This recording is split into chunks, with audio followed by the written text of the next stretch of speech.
Okay, if you're mostly doing shot reverse shot stuff, so just like talking heads over each other's shoulders, a little bit of dirty, you can get maybe 7 minutes of dialogue in a day. Okay.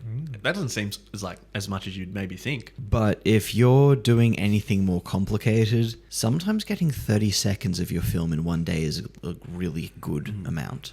Because what's like a normal length for like shooting the film? That there is none. There isn't any? Okay, so it's just like open-ended. Well, they're not like, oh, we're trying to do this in 6 weeks or something, just for an example. Okay, so 6 weeks, 40 days is somewhat standard. 20 days for a smaller budget is not entirely unheard of. I did a feature for 17 days once. I did a feature for 14 days once. Oh, wow. Yeah, well, these are all sort of smaller pieces where everything is usually in fewer locations and it's all just kind of where in the location is the shoot happening at the moment. Things get a little bit easier when you can basically set up tomorrow's first shot before you leave and you know all the doors are locked. So what's like 14 days is crazy. Like, yes. What's the is that like a feature length, like an hour and a half, or are we thinking maybe like 50 minutes, 60 minutes kind of length, or is there even like a number on what they're looking for? Probably looking at the 80 to 100 minute range. Okay. Again, if you get those 14 times 7, that's what? Like 98. Yeah. There you go. Yeah.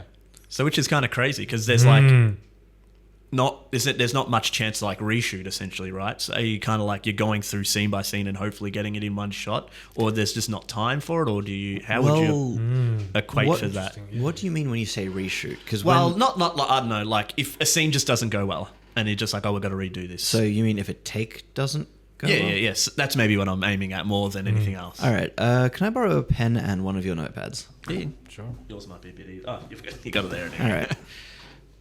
You know what a clapperboard is? Yep. Do you know why a clapperboard is? To mark a scene at the time and the number of takes and things like that. Yeah, sure. This is a really terrible image. All right, so this film's called The Clapperboard. Up here you'll have who it's directed by. You'll have the production company here. You'll have a little thing that says M-O-T, which is Mit Out Sound. M-O-S. I always say M-O-T. Because the guy who first said without sound was German, and that stuck because film is absolutely bonkers. But yeah, sometimes you'll even get act, but what it'll normally be is scene number and then shot number and then take. Yeah. Now, this is absolutely abysmal, and I apologize to anyone who has to see it, but Yeah. frankly, that was mostly for my own reference as well. There you go. You can keep it. But yeah, so primary reason for the clapperboard is really simple. Can you guys... I'm pretty sure it's for the editor. Like when he looks at the take, whereas because film, in my understanding, is not shot in a sequential order. Yes. So, when the editor gets all the footages, he wouldn't know, like, oh, is this shot in the... At the beginning of the movie or at the end or in the middle. All right, but why is it a clapperboard? Probably to sync the sound as well, right? Yeah. My apologies to the editor. No, I'm pretty sure he would appreciate that. It would help him with the syncing of the sound. Right in the fucking middle? Yeah, right in the middle of it. Yeah, exactly. Get it right in. I guess more what I was... Because like you said, it was 14 days. Yeah. Was that the goal, or was that just how it ended up? Oh, no. There is no ended up. Okay. That is, you allocate yourself 14 days. Wow. You shortlist it assuming that you've got 14 days. You schedule for 14 days. And then you make it fucking happen in 14 days. Yeah. So it's not. There's no like leeway really. It is just that's what you get, right? Yeah. Because we were already talking about it with another guy we had. He's like, it was like 20-hour days essentially or whatever. But like, I don't know what it would have been for those. But that's what I mean. Like, are you going if there's something needs more, you're just going over essentially, or I don't know what your hours would have been or what. All right. Well, going over is a thing, but going over also costs production money. Well, that's the thing as well. That's like another aspect of it, right? Because it's going to cost more. Yeah, again, it's about making it in the time, making it as efficiently as possible, and making it as cost effective as possible. So sometimes, look, if you've done a schedule correctly, towards the end of the shoot, there will be like a half day reserved or something for stuff you just didn't get. Okay. is that usually what happens? Like, is there usually time left over or not really? Is it kind of like, once we're done, we're done? It depends on the scope of the piece, because shooting is also done in blocks. So usually there'll be some time within one shooting block. You know, we're going to spend the first 4 days at this one location. If days 1 through 3 are slow, day 4 will mostly be about getting extra stuff. So obviously, you ever hear that story about the professor at the front of the class with a jar full of rocks?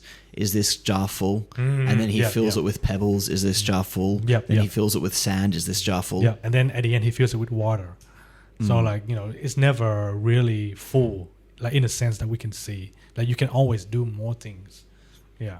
Yeah, so the first thing you do in almost every scenario, every single shot or every single scene, what you get is usually coverage, which coverage usually means you're providing the editor something to always go back to. Okay. So that'll be usually a wider shot, maybe it'll be a mid shot, depending on how intimate the scene is, how close people are to each other.